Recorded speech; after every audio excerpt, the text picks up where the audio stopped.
Hello, everyone. You're listening to Baby Steps, sponsored by Soho and Oxford Baby, a podcast dedicated to exploring the personal and emotional journeys of parenting. Today, I have Michelle, mother of one. Welcome to the show. Thanks so much for having me. Yes, thanks for coming. Let's talk about preteen. A connection to the parents gives preteens a sense of security and helps build the resilience kids need to roll with life's ups and downs.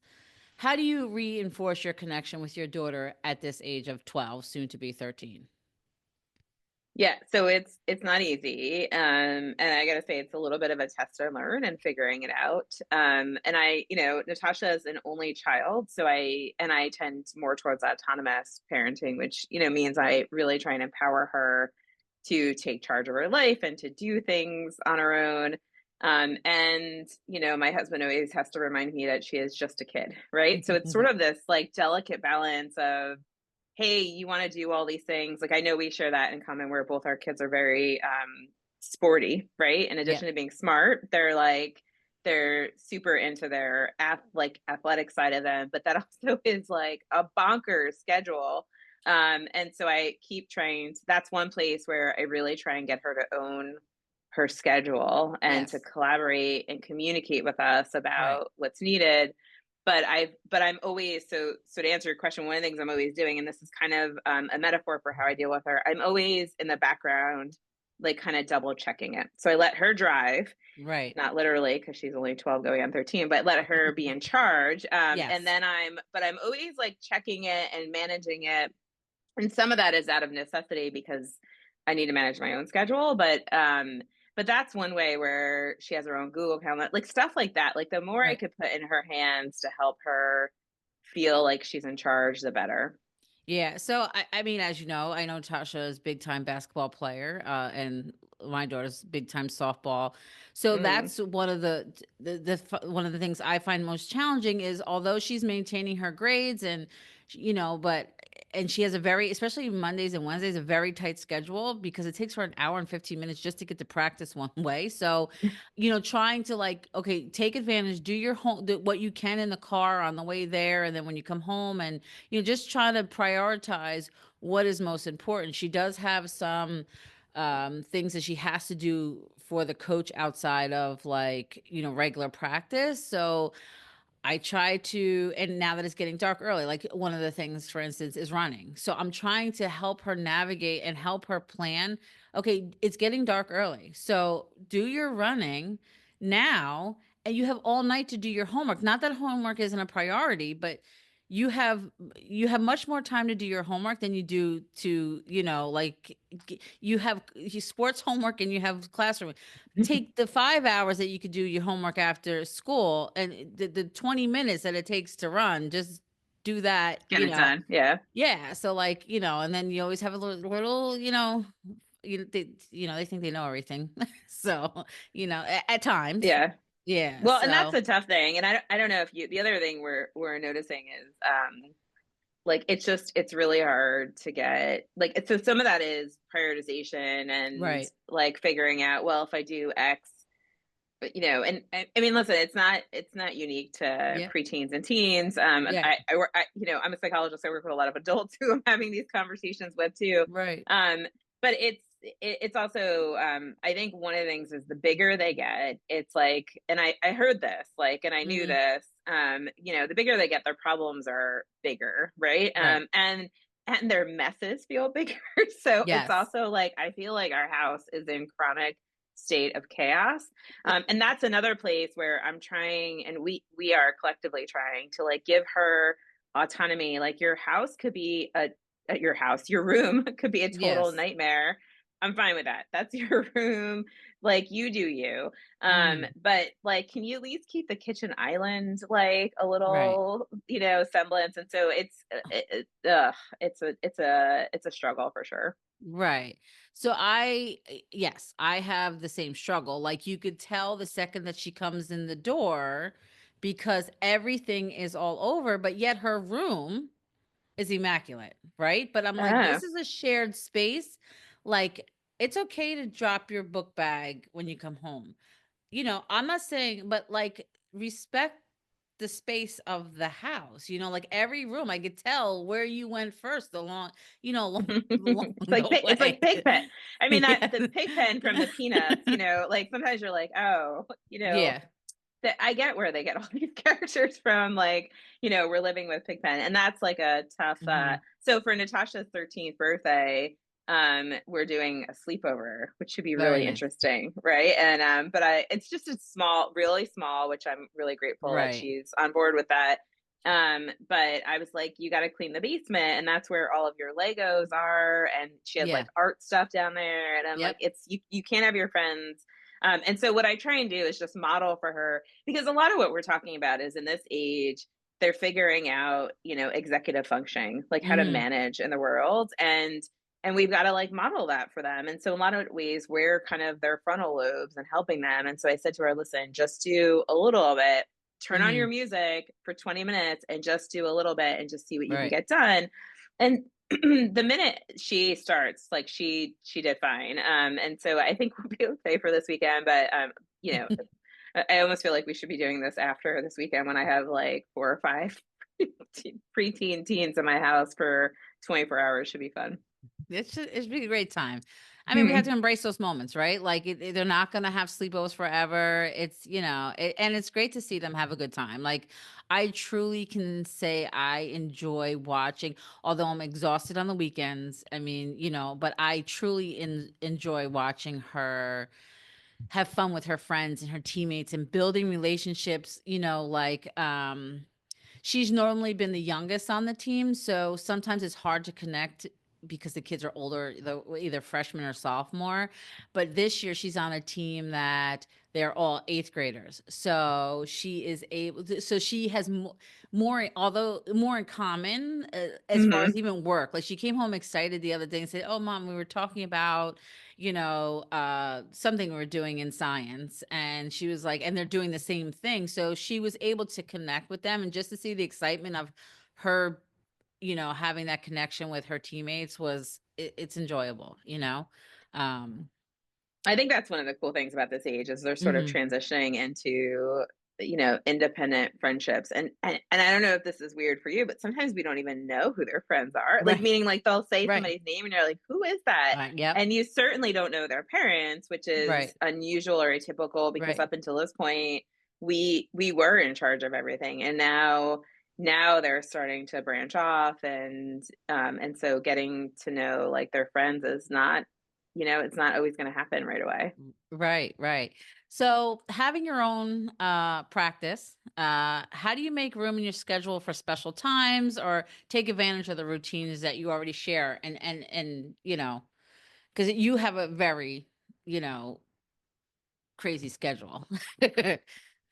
I have a very crazy schedule, but I'm in charge of it, Right. which is really important to me. So that's partially why at this point in life I work for myself, but everyone who works with me also I give them autonomy over their schedule because I know how important it is as working parents or just as Hmm. humans in general. So one of the Yeah. things I try and do actually, and this is important to our conversation, I try today is an exception though, because Hmm. I will not be home.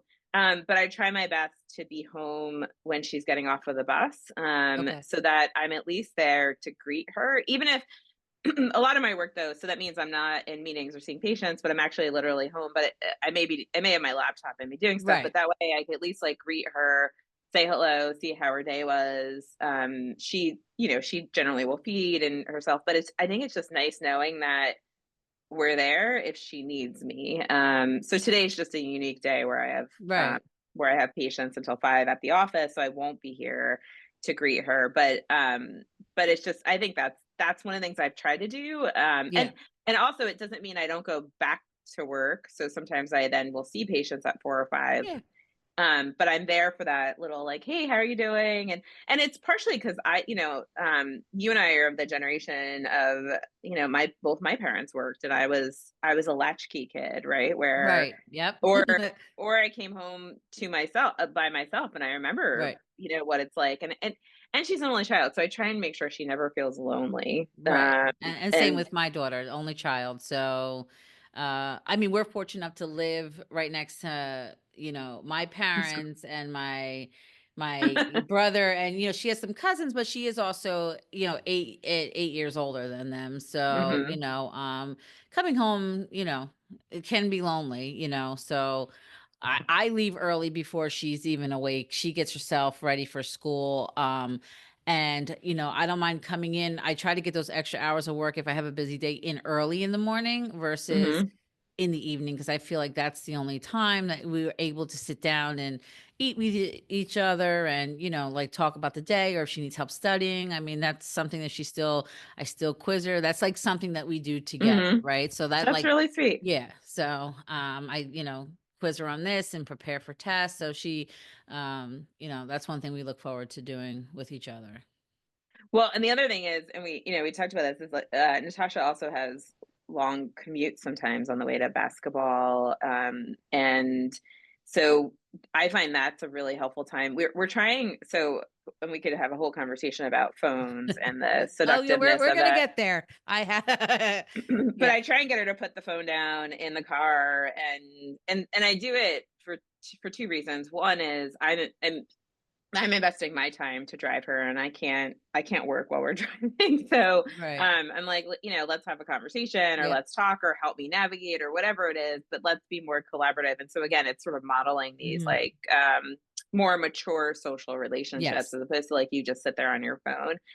But a lot of people will say, and I think the data do show that really intimate conversations happen in the car, and it's sort of because there's not a lot else going on, but also eye contact. You're Mm, not looking at someone directly, and so there's mm, not, so our kids don't have to look at us in the eye, and so they could have these conversations which feel a little bit safer. And so that's a right. time where I'll ask like open-ended questions, and I'll be curious, and I try Yes. and learn more about her friend group or Do you what's get going any on. resistance there? Because sometimes I feel like when I not all the time, but I think it depends on her mood as well. Like if I ask her, like, what about so and so, or what about so and she's like, like I don't want to pry too much, but I want to know that I'm interested. Like, and I am curious about like what's going on.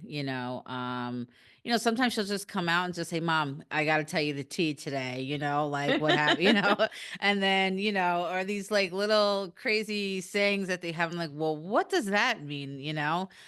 Oh yeah. But then other times that I'm asking, and she's very Layla's like a very loyal person, even to it's even to friends. Like although I'm asking her, like she will not spill the tea on some things. Like she's very, you can confide in her. Like that's just the type of person and a friend that she is, right? Like Yeah, so that's sometimes really it's like, sweet. yeah.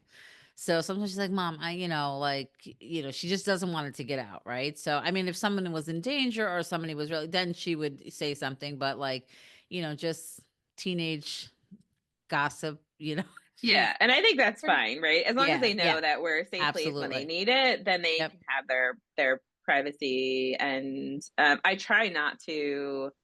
I try to be as like neutral as I can when even Right. when she tells me stuff, so that. And I Yes. regretted like the other night we were out at the grocery store, and she told me about something she did that I thought was like not great, and I like went after her. Like I was like, "Ah, like why would you do that?" Whatever. And I was Oh, like, "Oh my gosh, I need a different or better approach. This is not the best version of myself, because she's gonna not tell me that stuff then, right. and I'd And that, rather." yes. Yeah, so, and Yeah. I'd rather have the opportunity, because they're learning and growing, and Right. they're going to make mistakes, and they're going to be awkward, and they're going to piss off teachers and parents and other friends, and they're just always going to make those mistakes. And I Right. think that's part of growing up, but having a safe place. And listen, we know that I worry about middle school a ton. So I sit on It's tough. the parent advisor to the on the parent advisory board to the superintendent, because I worry, and I'll stay on it even after she's at, well, high school's not easy either, but but I'm always like nagging him about like the mental health and the resilience at the school. It is a really tough time. Yeah, I've been there quite a few times. So I know it's not it's not an easy thing to navigate. It's hard to see when your child is struggling, and like for my daughter, she had an incident last year, didn't tell me for months. Mm, right? So until she had enough, and then by then you're so like, you feel terrible as a parent because you're like, okay, this was going on. I had no idea. She didn't give me any type of, you know, I had no clue until she was tired of it. And then, then you go to, then you have you're so angry, you know what I mean? So, hmm but I don't want her to see me lose my cool. I'm trying to, like navigate through the situation calmly, you shed tears and it's just it's tough. It's a tough age. It's tough. Kids could be cruel, at this Yeah. age. And I'm just, we're just trying to you have some jealousy and you have some, for different things, right? Like, hmm for whatever it may be, so I just try to guide her and let her know that she's not the only one. I've been through it, like I try to give hmm my experiences as a teenager. I have to remind her I was there too. I wasn't always an adult, right? Like, and I was grateful because my mom always, I even as an adult, I still take advice from my mom, right? So she still helps me like navigate through situations. She shares experiences that she had. So, and sometimes she takes it, sometimes, so, and she has to learn, so, but kids act like they don't need your guidance, and sometimes they feel embarrassed to take your advice as if like you're old, I haven't had the experience where Layla's taken advice from her peers. Like she might be confiding in them. I'm not sure, but I try to let her know that they're kids too trying to figure it out. So don't always hmm listen to that advice either. Like I don't want to discourage her from sharing and you know to listening to her friends, but I always try to encourage her to come back and discuss it with us as well, right? So, but Yeah.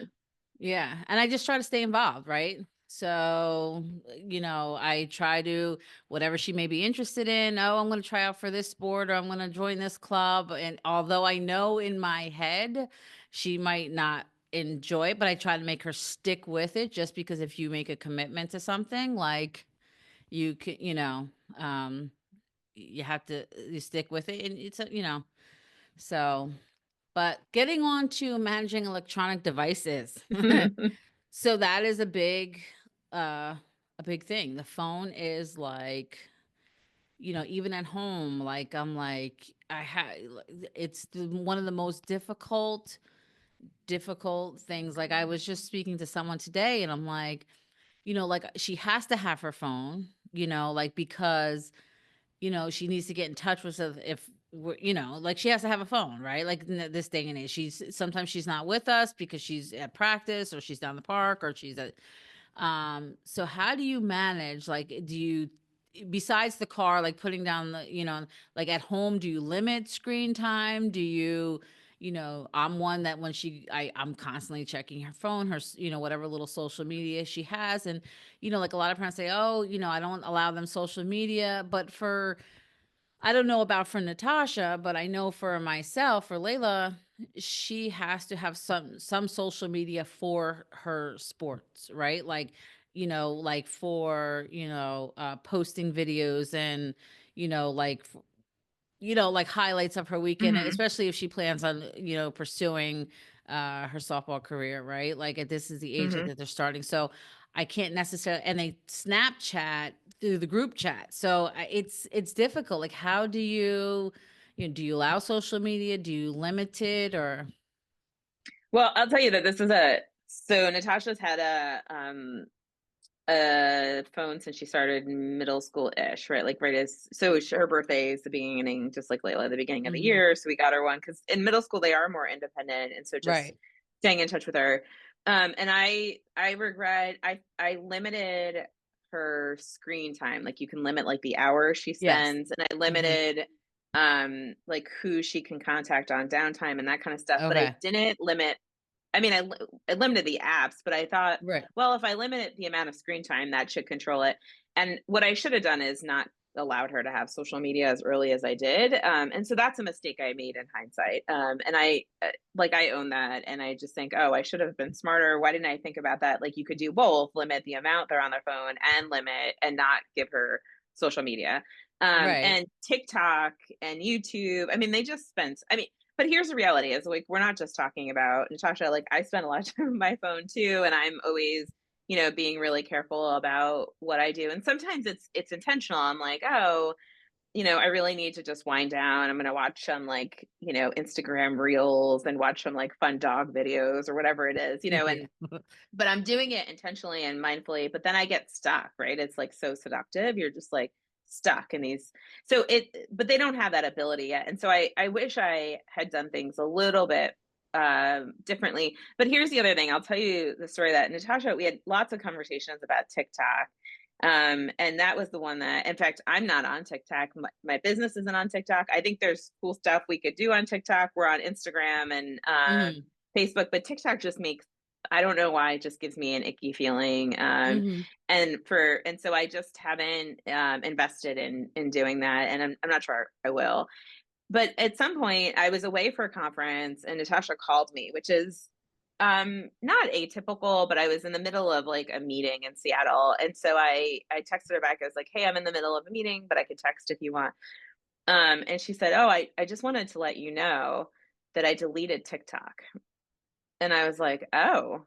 And I had this moment, I'm a psychologist sitting in a psychology conference, and actually, Mhm. unironically, it's a panel on adolescent mental health, right? And I'm like, "Whoa, here's a moment, or here's an opportunity. What do I do with this?" And I just, as opposed to saying, "That's amazing," I just said, "Oh, that's really interesting. Like, what made you do that?" Mhm. And she said she just realized how insidious it was. That's not, obviously not her word, but mine, but just how Right. terrible it was for her, and that Right. and she thought she'd be better off without it. And so having some of those conversations earlier with her, like, how do you want and to choose to use your phone, allowed her to make that decision to remove TikTok. And she's like, I think I'm, and just other people, and I think I'm just better off without it. Now, listen, she still has Snapchat, because I do think that's kind of one of the more common ways that they Yeah. communicate and stay I connected with I don't even think they people. use regular text messaging half the time, like, No, no, they I have think it group goes all chats, through but Snapchat. oh, Yeah. is it? I should, it's I funny. don't know, I So check, and if I look at her telephone text messages, it's very few. It comes through, like, me and her, my husband, or, her grandparents, but I think I mean, for Layla, most of it is Snapchat. Snapchat. Hmm. It is really interesting. I was doing a workshop once with emergency services leadership, and there's a chief of a fire department who said, and we were talking about communication because that's a lot of what I do my training on, and he said that he asked his team, his all of his firefighters, how they want to communicate, and the younger ones wanted Snapchat. Now, not like, oh, there's a fire on whatever street, but it's more of like, if they need to say something about the firehouse or something, whatever, he communicates with them on Snapchat because that's what they wanted. That's where they show up. And so I think sometimes that's fine. We also do monitor her phone. Like, my husband is like, follows her on, Right, TikTok, or like if she shows up there again, Instagram, whatever it is, wherever she is, we right. always have a presence as well. And we're monitoring and tracking it. And we do cut it off. So that's the other thing we do, is make sure, I forgot when downtime is exactly, but like maybe Right. 9 o'clock, so Yeah. that it goes, so that, and that she can only get in touch with us. Okay. I mean, we're doing the best we can. Yeah, no, I mean, we don't, it doesn't come with a book, right? Like, we're trying to figure this out.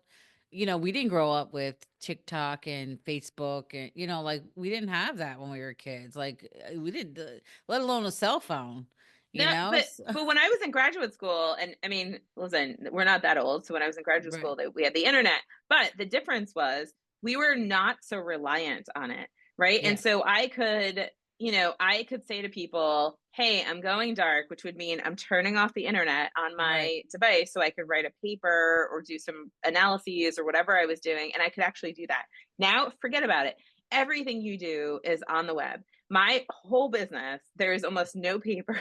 There's almost nothing I on my know. desktop. It is all on the cloud. And so I if know. I'm not connected, it's actually like terrifying if I can't be on the internet. So I it's know. so hard to be disconnected. And I think Even it's with just their more, schoolwork, even with their yeah, oh, schoolwork, totally. they don't come home with a book. Like, No. there is no book. Like like, and that's like, it's crazy. Like if the internet is down, it's Well, how insane. does she do homework then in the car? Does she just hotspot? Yeah. Okay. And that's only because, like, let's say, so she'll like on Mondays and Wednesdays, she has to drive like an hour and 15 minutes. So Yeah. she gets home from school at 3:30. She's in the car going to practice that's at like 5:30, right? So, but because of the traffic, they have to leave a little early, and it's just, so she'll do it there, and whatever she can't do, she'll just finish when she gets home. So she's figuring it out. It's a tough schedule, but it's she, Well, that's what I think middle school in this age, just preteen, like early teenagers, when they start to figure it out. And then I think it hmm gets harder in high school. At least I remember it and I'm seeing it, right, just in a, and then they go to college, right? And so this is kind of their training ground. right, This is their test and learn environment. College gets high school gets a little bit more serious and prep for college, and then college yeah. is actually my niece who's like a freshman in college was texting me this morning about her roommate snores and how does she manage it, right? And so it's like it's like there's all of these different things. They're always figuring out how to be adult, like how to be Right, on their own, and this is right, all training ground for it. And now they're in the this is like the crawling phase before they right, walk. right. And they're gonna fall a bunch, right? Yeah. When they along the way. Yeah. So, couple more things, like, so create special time. I know that you guys, I remember, I mean, we've been friends for a few years Hmm. now. So I remember one time coming to your house for dinner with Layla, and you guys at dinner time did something special. The rose, the Oh thorn. yeah. Yeah. Do you guys still do that? We do. Yeah. That's so awesome. Yeah, so I learned this from one of my colleagues, a fellow psychologist, who we were on a trip in New Orleans together, and I heard him talking to his preteen son and asked him about his rosebud and thorn, and like we were waiting to get on like a boat or something, so I wasn't like completely eavesdropping, but I was when I got off, I was like, hey, what? Tell me about this rosebud thorn, and so that's where I learned it, and so you ask about the rose, which is like the highlight of your day, and then the thorn is the low point of your day, and then the bud is what you're looking forward to. But you could do that for like the past week, or if you I just was doing this, one of my colleagues has been retired for I think like 5 years, and I asked him about the rosebud and the thorn of the last 5 years, and so it's just a nice way to in a snapshot of like what was the highlight of your, and for kids it does help to do it regularly, of your Right. day, what was kind of the low point or sticking point, and then what are you looking forward to the rest of the week or tomorrow or whatever it is. But yeah, we still do it as often as we can, often in the car, right? No, Like on the way home. yeah, that's like so awesome. That was like so cool. And I always remember that. Is there any other like milestones or anything else as a family that you guys do, just to celebrate? Like any celebrations that you make important? Like, let's say, I know like there's some families that I see like on social media that I'm friends with, they celebrate half birthdays. Or is there anything that you do that's like, you know, it could be even around holiday time or just beginning of the school, any traditions that you guys, besides Oh that you yeah, guys I mean do? that's I was like, oh, I'm like, dude, we celebrate all the time. But no, we every first day of school I take Natasha, and it's usually just me and her, and whether it's like on the front porch or this year it was on the back patio, and I do an interview with her. Then it's just like 2 to 5 minutes, and I ask her, her name, and then what grade she's going into, and then her favorite color and what she wants to be when she grows up, and I ask who her friends are. And it's always like really, and I hope to do that for the rest of her That's so academic cool. career, just so that we can see as she grows up, how much they change and grow, because I think this is one of the things parents get so stuck on, but you like this, like, I don't listen, she loves basketball now, and I hope she maintains that, because I was not an athletic kid, and it definitely, and I was often overweight, and so I just didn't have a way to burn and to be healthy. And so I'm really happy that she does basketball, not because I care about how good she is at it, but I care that she has that schema and that framework for being healthy and Yes. active. But so I don't care if it's basketball as long as it's something that she moves her Something. body. Mhm. Yeah. So it'll be interesting to see how she changes and grows, and even like her colors have changed and grown, and I don't know what she's going to want to be when she grows up, but that's changed, and so we do that every the first day of school. But we don't. I mean, we do a lot of other stuff where we're just Yeah. always trying to connect. We try and have dinner together as often as we can, and Mhm. that's usually really important. My husband takes more credit for that at this point because he definitely does more of the cooking, which is awesome. Do you But we get spent a lot. Natasha involved in cooking? Does she help? Like I try over the summer so much when her schedule when she doesn't have school, I try to get Layla to be a little bit more like not necessarily chores, like she'll have to help around, but Hmm, like she enjoys cooking, so like I just try to help hmm, her like either meal prep or even going to the grocery store and helping and put away, right? Like wherever I can get her to help, to contribute to helping, I still want her to be a kid, but I still, hmm. she is part of the family. And one of the ways to do that, I feel, is to, help, is contribute those ways around the house. So We try. Natasha's chores, she's supposed to unload and load the dishwasher. She does it intermittently. But she does help. Like she'll help with the dogs. Like sometimes she'll take them for a walk yeah. or like our Baby older steps. dog. Yeah, Yeah, I exactly. mean, yeah, I Little. mean, they're still kids, right? They're still gonna be reminded. I don't, you know, yeah, I still have to, Layla, feed your cat. Those are your cat, So there's even Hmm. though she knows she does it every week, it's still something I have to remind her every week. But that's, so I guess it's just part of growing up. So, last, do you have any suggestions or advice for moms to be or preteen moms or, anyone navigating through this period Hmm. of time that we're navigating through? Any My suggestions? my advice is always that there is so much advice that don't listen to any one advice. Like you're a kid and you are so Right. unique and so different. And if Yes. you look around and you compare yourself to other people or you try and crowbar whatever advice you got to your situation and it doesn't work, that's not surprising, right? And Right. so there's always people will give you tons of advice about when to feed the baby and how they should sleep and should they be on it. Like you've got to figure out what works for you. And it's good to get information from other people, but you've got to cull it in a way that makes sense to you and your family. And I think that's the best thing we could all do is and respect each other and stop judging other people and ourselves Right. too. And so the more we could do that, I think that's the best thing we could do for ourselves and our kids is just stay regulated. And that co-regulation is a huge deal with managing both babies and teenagers and all of the above of just the calmer we can stay and be, Yes. like stable, the better we're going to be able to be a better version of ourselves to help them most effectively. So I think, and that's a lesson that, I think we all have to learn along the way. Awesome. Incredible, Michelle. Thank you so much for joining us today. I appreciate it and love talking to you. Thanks for having me. See you soon. Bye. Bye.